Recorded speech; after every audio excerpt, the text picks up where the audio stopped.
आज के इस लेक्चर में हम बात करेंगे सब सेलुलर पार्टिकल्स की, यानी कि वो पार्टिकल्स जो सेल से छोटे होते हैं, ठीक है, लेकिन उनमें कुछ ना कुछ लिविंग ऑर्गेनिजम्स वाली करैक्टरिस्टिक जो हैं वो होती हैं। इसकी हम बात क्यों कर रहे हैं, ठीक है, यानी कि हम इनको इधर क्यों पढ़ रहे हैं। तो हमने पिछले लेक्चर में सेल थ्योरी में पढ़ा था कि सारे के सारे एनिमल्स जो हैं या लिविंग ऑर्गेनिज्म जो हैं वो सेल्स के बने होते हैं, ठीक है। ये हमारी पहली जो है वो स्टेटमेंट थी कि सारे के सारे जो एनिमल और प्लांट्स हैं वो किसके बने होते हैं, सेल्स के बने होते हैं, ठीक है। अब या तो वो यूनिसेलुलर होंगे या क्या होंगे, मल्टी सेलुलर होंगे, लेकिन हमारे पास कुछ न कुछ एक्सेप्शन जो हैं वो इनके लिहाज से आ जाती हैं, ठीक है। यानी कि वायरसेस हो गए, प्रियॉन्स हो गए और वायराइड्स हो गए। यानी कि ये जो है इनके अंदर कुछ ना कुछ करैक्टर जो हैं वो लिविंग ऑर्गेनिज्म वाली होती हैं, सारी की सारी नहीं होती, ठीक है। इसलिए हम इनको जो है वो स्टडी तो करना पड़ेगा, लेकिन इनको हम रखेंगे कहाँ पर, ठीक है। तो इनको हम रखते हैं सब सेलुलर पार्टिकल्स के अंदर, ठीक है। यानी कि देखें, all living organisms are composed of cells, ठीक है। सारे के सारे ऑर्गेनिज्म क्या होते हैं, सेल्स के बने होते हैं। But viruses, prions and viroids are not made up of cell, ये सेल्स के नहीं बने होते हैं, ये नहीं कि सेल्स से छोटे होते हैं, इसलिए हम क्या कह रहे हैं, सब सेलुलर पार्टिकल्स, ठीक है। ये देखें जी, कितनी भयानक शक्ल वाले जो है वायरस आपके पास पड़े हुए हैं। हालांकि शक्ल इनकी वैसी नहीं होती, जैसे आपको एंटरटेन करने के लिए जो है ये डायग्राम्स मैंने डाली है।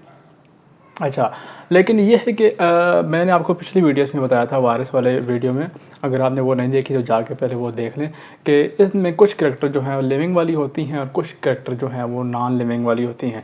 तो लिविंग वाली करैक्टर है जो जिसके बारे में हम आज बात करेंगे वो है ट्रांसमिशन ऑफ जेनेटिक मटीरियल। ये जेनेटिक मटीरियल क्या होता है, डीएनए और आरएनए, यानी कि इनके अंदर जो डीएनए मटीरियल मौजूद होगा, ठीक है, वो नेक्स्ट अपनी जो उनकी स्पीशीज़ है उनको मुंतकिल करते हैं, ठीक है। अब ये जिसको आप रिप्रोडक्शन कहते हैं, ये किस कैरेक्टर है, ये तो है आपके पास लिविंग ऑर्गेनिज्म की, ठीक है।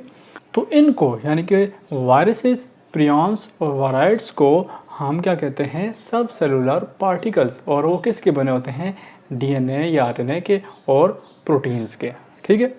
आगे है जी हमारा अगला टॉपिक, वो है सेलुलर स्ट्रक्चर एंड फंक्शन।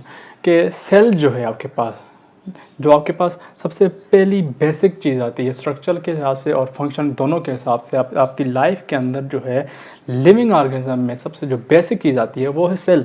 तो सेल किस चीज़ का बना होता है, उसके अंदर कौन कौन से स्ट्रक्चर मौजूद होते हैं, हम अगली वीडियोस में जो है उनको स्टडीज़ करेंगे। तो सबसे पहली बात ये आती है कि ऑर्गेनेली जो है वो क्या होती है, ठीक है, ऑर्गेनेली क्या होती है। तो यहाँ पे इसकी डिफिनेशन लिखी हुई है, a generalize cell consist of specialize structure which perform specific functions are called organelles. यानी कि सेल्स के अंदर जो है, अगर मैं यहाँ पे एक सेल बनाऊँ, ठीक है, तो सेल के अंदर जो है ये न्यूक्लियस हो गया, ठीक है, ये एंडोप्लाज्मिक रेटिकुलम, इस तरह से गोल्जी बॉडीज़ हो गए, ठीक है, ये माइटोकॉन्ड्रिया वगैरह और ये बाकी ऑर्गेनाइज हो गई।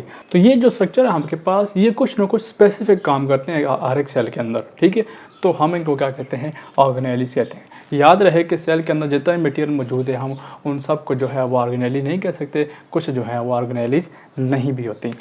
तो एक सेल के अंदर कॉमन चीज़ें जो होती हैं, ठीक है, यानी कि हर सेल के अंदर जो है यानी कुछ चीज़ें होंगी और कुछ चीज़ें नहीं होंगी। यानी कि आपने पढ़ा था कि कुछ जो है प्रोकैरियोट्स होते हैं और कुछ जो है वो यूकैरियोट्स होते हैं। तो दोनों में बेसिकली फ़र्क क्या है कि यूकैरियोट्स के अंदर जो है मेम्ब्रेन बाउंडेड ऑर्गेनेलीज जो हैं वो होती हैं, और प्रोकैरियोट्स के अंदर जो है मेम्ब्रेन बाउंडेड ऑर्गेनेलीज नहीं होती, ठीक है। तो हमारे पास सबसे पहले है जी cell wall, cell membrane, cytoplasm, endoplasmic reticulum, Golgi bodies, mitochondria, ribosomes, plastid, centrioles, cytoskeleton, vacuole, lysosome and nucleus. ये वो स्ट्रक्चर हैं जो हम आइंदा वीडियोस में जो है वो स्टडी करेंगे, ठीक है। अगर हम इसकी डायग्राम देखें तो आपके पास ये देखें, ये एक प्लांट सेल है, ठीक है, और उसके अंदर इन्होंने ये देखें ये न्यूक्लियस बनाया हुआ है, ठीक है।